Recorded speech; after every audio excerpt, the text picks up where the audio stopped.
oksigen secara terus-menerus untuk proses respirasi sel dan membuang kelebihan karbon dioksida sebagai limbah. Beracun produk dari proses tersebut pertukaran gas antara oksigen dengan karbon dioksida dilakukan agar proses respirasi sel terus berlangsung.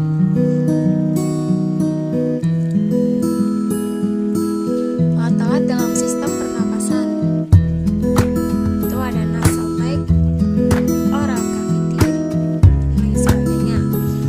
Yang pertama, rongga hidung. Rongga hidung merupakan tempat masuknya udara pernapasan. Rongga hidung berlapis selaput lendir, di dalamnya terdapat kelenjar minyak, kelenjar sebasia, dan kelenjar pseudophera. Selaput lendir berfungsi menangkap benda asing yang masuk lewat saluran pernapasan. Selain itu, terdapat juga rambut pendek dan tebal yang berfungsi menyaring partikel kotoran yang masuk bersama udara. Juga terdapat konka yang mempunyai banyak kapiler darah yang berfungsi menghangatkan udara yang masuk di dalam rongga hidung. Terjadi penyesuaian suhu dan kelembapan udara sehingga udara yang masuk ke paru-paru tidak terlalu kering.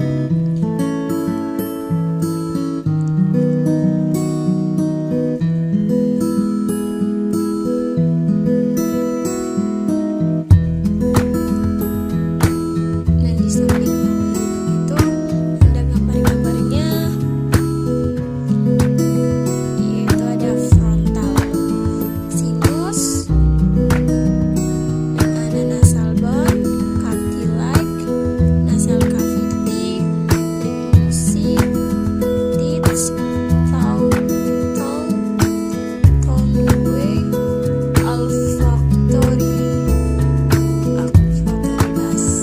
Dan yang kedua ada faring.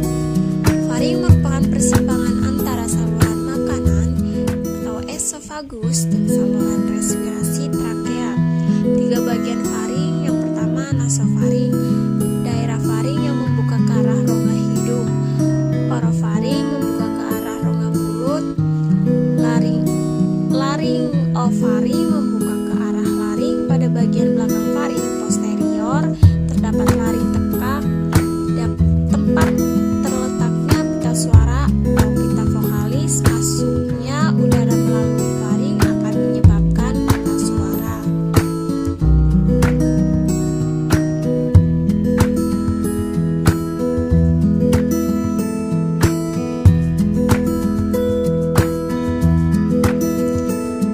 Dan di sebelah faring kita dapat gambarnya ya teman-teman.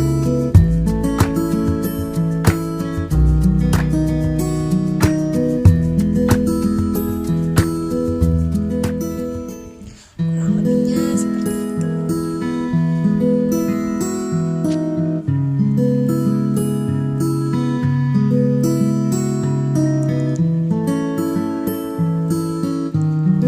Selanjutnya, makan sambil berbicara dapat mengakibatkan makanan masuk ke saluran pernapasan karena saluran pernapasan pada saat tersebut sedang terbuka.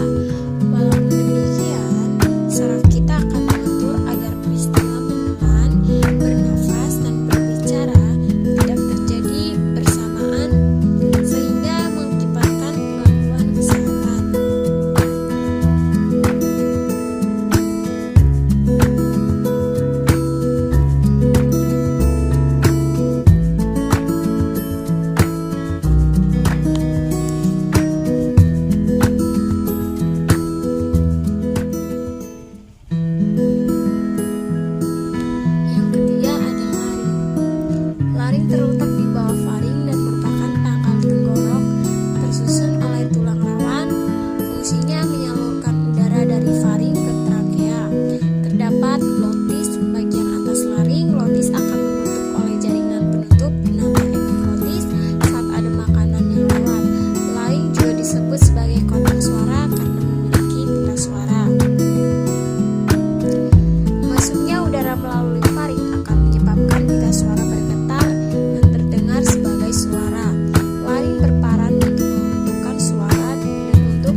pernapasan mukosa bronkus sama dengan trakea. Hanya tulang rawan bronkus bentuknya tidak teratur dan pada bagian bronkus. Bronkiolus ada percabangan kecil-kecil dari bronkus. Sel-sel epitel bersilia pada bronkiolus berubah menjadi sisik epitel. Pada bronkiolus ini sudah tidak terdapat cincin tulang rawan. Bronkiolus akan berakhir pada alveolus.